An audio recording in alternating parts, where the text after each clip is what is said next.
Right, today we're going to show you how to take out the radio system and install the new Navman system DVD in the new Triton 2004. We purchased one online. We're just about ready to take this unit out, and I'll show you the rest of the way everything happens.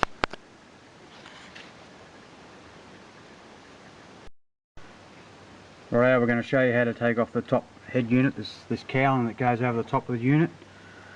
You're going to need to use one of these. It's just a putty applicator. Get it from any store that sells that sort of product, and I'll just show you how it's done. Very easy. Just slide it underneath like that and just pull forward, and it's clipped forward. Now after you've done that, I'll show you the next stage. Right, now underneath the actual section down here, you'll see two silver tabs, and they line up into two slots on both sides. You'll need to get a small screwdriver and slide them to those slots. Then when you've got them in the slots, just wiggle it up and just lift it and it'll come out. I've already removed mine. So there's those two slots I was talking about. One here and one over here. You have to slide them across into a little slot, which I'll show you when I lift it out. Right, so you see, I'll get the camera focused, there's a slot in here. You've got, so there's the slot there, right there. You must come out at that slot there. Right, to take out the rest of the unit, there's two sets of screws on the top on both sides, and there's one screw down the bottom down here, and same on this other side. That's all the screws you need to. Now there's the two lugs there. We're going to remove those. You don't need to leave them on. They're only for. So I purchased this Eonon from China, as you can see, made in China. I liked it for the simple reason it had something that sort of suited the car, plus it's got a few other features that I like. Right, as you can see, we've got two screws on each side we've got to take out before we put it in. This holds the DVD player in place in transport so it doesn't get damaged, and that's what the unit actually looks like. It's not a bad unit. You'll see it in operation. You'll need to purchase one of these too. I got this on the internet. It's a harness, an OS harness. It's got these connectors at one end. The unit's got everything ready. This connects up to the main harness of the car. $20. Taking out the head unit.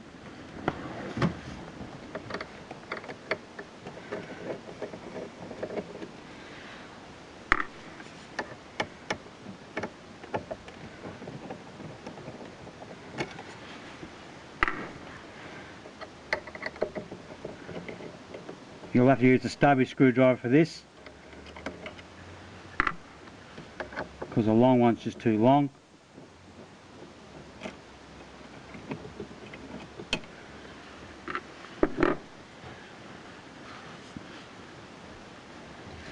You use a long one to do the front.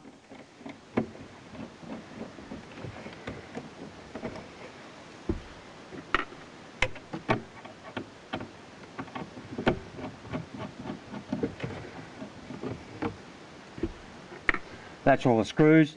Now this fascia just unclips off it.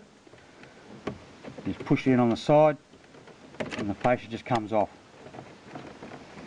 Don't damage this fascia, because you're going to need it for the next unit when we put it back together.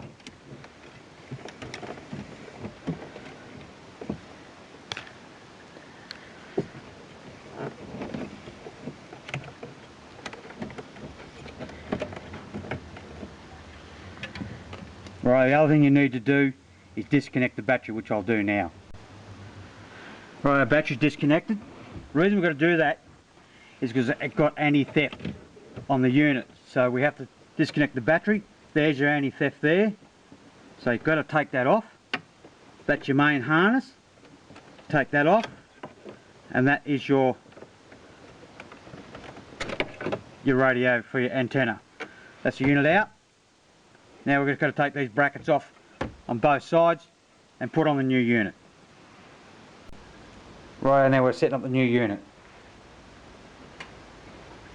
take these screws out. I'll need a smaller screwdriver, so I'll do that in a minute. Fit this fascia back on. Now you put this fascia back on over the other unit, making sure you've got these dowels here up. So they're going to be on the top. So putting it on like that, we slide that over the unit.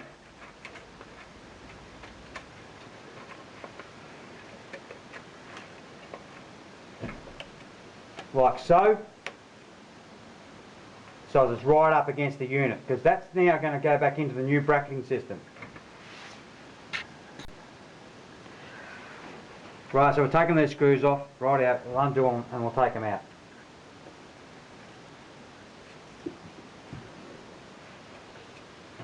Right, both screws are out now.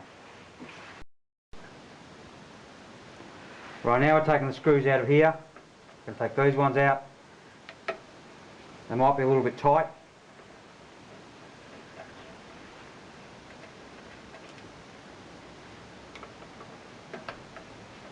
There's 3 on each side.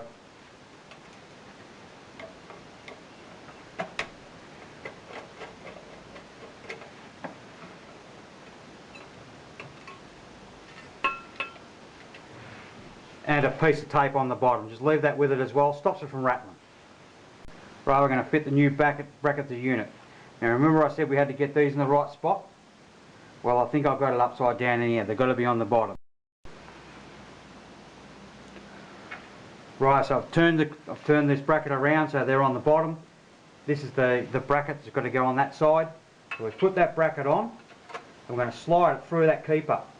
So that it goes into that keeper itself. And as you'll see, the holes line up exactly where you want them to go.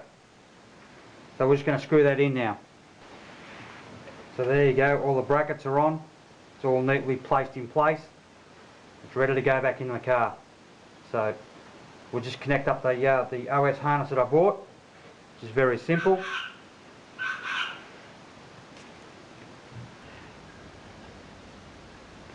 Right, here's an OS harness that comes with the unit. It's got the connector here. It's very simple. With this part of the unit, you plug your power into one side. You plug your speakers into the other side. Then you plug the main part of the unit into the unit itself.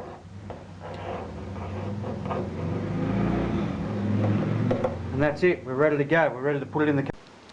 Right, so we're going to connect it all up. I bought a reversing camera, so that's a reversing camera. And we've got the navman, which I've already ran through the system. And your navman system is heading up there, and I'll show you the camera in a little bit. There's the main wiring harness. We don't need to worry about the anti-theft. That'll be obsolete now because it's only for the radio. So once it's gone, it's gone.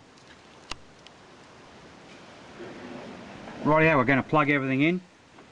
Main harness, I'm hoping just clicks in just like that. Beautiful, straight together. All that's done. Pick up the unit. We won't plug this in yet because we've got a little bit of soldering yet. So the first thing we'll do is we've got to take this red thing off here. There's a red top there. And we screw our other fittings up. So this is our antenna. So we'll screw that on. We'll grab a shifter and we'll tighten it up so it doesn't rattle loose. And we've got connectivity for USB at the back, and we've also got for your iPod as well, which I'll plug in that as well. So I'll connect all that up. It's very simple. If you don't know how to do it, it's on their site, and then I'll come back to putting it in. Right, the new head unit's in. I'm going to put the battery back on. I've done all the wiring that I need to do. I'm not going to show you how to do all the wiring because it's pretty straightforward with that harness. If you've got a subwoofer, this can take up to 2 subwoofers. It can take DVD players in the back. It can take a few other bits and pieces as well. So it's a very good unit for the price. It's about $300. Alright, the unit's up. We're playing music. out of the speakers. All 4 speakers are working. I'm going to try a few other bits and pieces like the camera and all that sort of stuff. If you get a blank screen when you go to put it in a DVD, that tells you on site how to fix that. It's just 2 wires. So this is your home screen you come to. You've got your GPS, your Bluetooth, your radio and your DVD. I'm going to see if the reversing camera works, so I'm just going to do that in a second. Right, so I'm going to throw it into reverse and see if she works. There you go, reversing camera. Beautiful, where it's fitted is lovely. So I'm going to leave it there. It's infrared, this one, so it's got infrared lights on it, so I'll show you what that means in a second. So as you can see, there's a camera. It's infrared, so when it gets to darkness, it comes on, so it's all automatic. It works very well. As you can see, the resolution is absolutely brilliant with the camera. It just looks like you're looking out the back, and it is exactly how you are how it is out the back. No reversing the image. It's good, but you can reverse the image if you want. Right, the maps come on a little SD card, so I'm going to put that in there now, and we'll see how the maps go. Now the maps are loading up. I'm using iGo maps. I find they're better. So yeah, load up. It's got to write all the data onto it, and once it does all that, it'll be ready to go. Wherever it is, I use this in my other vehicle as well, so I've got all my saved data straight away back onto here. So there you go, we're set up. So we're all up. If I just go straight to map, it should load up the maps. There you go. Beautiful. Loaded it straight up. Nothing I have to worry about. It's great. It's fantastic. The beauty of this unit is too, you're not going to have that mismatch in the colour of your LED to the actual car. As you can see, this is all red. We just press the LED light here and we change it till we get what we want, and look at that, we are matched to the unit. How cool. The other thing with this too, if you press the dimmer switch over here on the other side here, right, you can actually go off completely, no lights at all, brightness, or back up to where you were. And when it's off, it'll still play the music, so you haven't got that glaring of the unit in your face.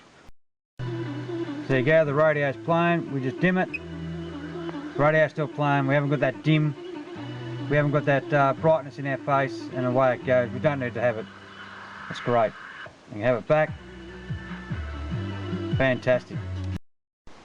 Right, so here's the unit all back in. The fascia is all around it, looks really good. See what I mean? That's all you needed to do. It looks fantastic. Right, so I've got the USB running.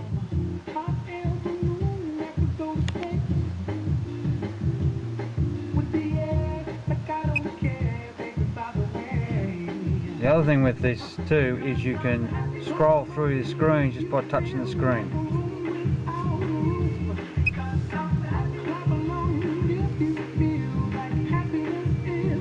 And you can grab hold of the icon and you can move the icon into another spot. You don't have to have it in the same area.